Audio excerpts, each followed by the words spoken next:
এই যে বন্ধুরা, আমাদের বাগানে দেখো কত রকমের ফুল হয়, কত সুন্দর লাগছে দেখতে। বেলি ফুল, নীলকণ্ঠ, গাঁদা ফুল, গোলাপ ফুল, জবা ফুল, বিভিন্ন রকমের ফুল। জবা ফুল। এই মা গোপুসোনাকে স্নান করাচ্ছে চন্দন দিয়ে।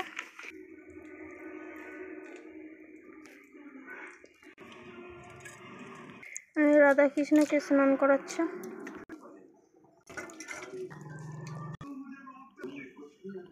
ছোট্ট গোপুসোনা ছোট্ট ছোট্ট প্যান্ট, বস্ত্র পরাচ্ছে। বস্ত্র পরিয়ে সাজিয়ে বসিয়ে দিয়েছে। আর মুখটা দেখো কত সুন্দর লাগছে দেখতে। এই যে মা কোমর বিছাটা পরিয়ে দিয়েছে। আর আজকে নৃসিংহ চতুর্দশী, তাই জন্য সাজিয়ে দিচ্ছে। দেখো আমাদের ঘরের রাজপুত্র এগুলো। এই ফুলগুলো দিয়ে মালা করব, তাই জন্য আলাদা করে রেখে দিয়েছি।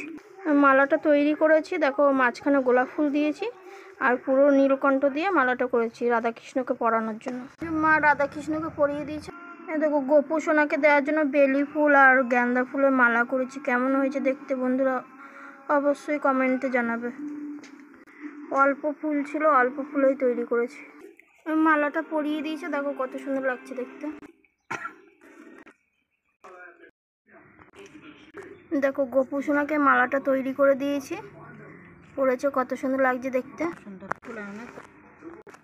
আজকে নৃসিংহ চতুর্দশী, তাই জন্য মা সেবা পুজো দিচ্ছে। দেখো ভোলা বাবাকে, ভোলানাথকে কত সুন্দর করে সাজিয়েছে।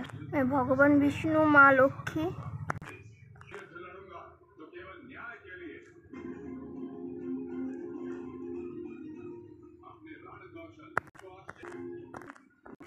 চিত্রটা আমরা গয়া গেছিলাম, গয়ার থেকে নিয়ে এসেছি। মা পুজো দেয় ঘরে। এটা গাছের আম, মা আমানি করছে। গাছের আম দিয়ে সেবা পুজো নিচ্ছে গোপাল।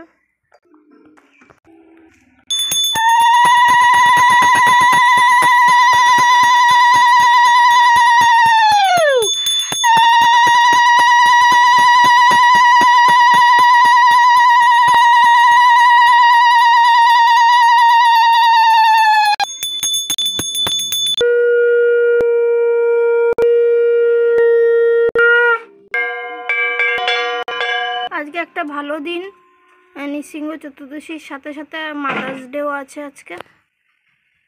গোপাল এবার সেবা পুজো করা হয়ে গেছে, সেবা নেক, ভোগ সেবা করুক।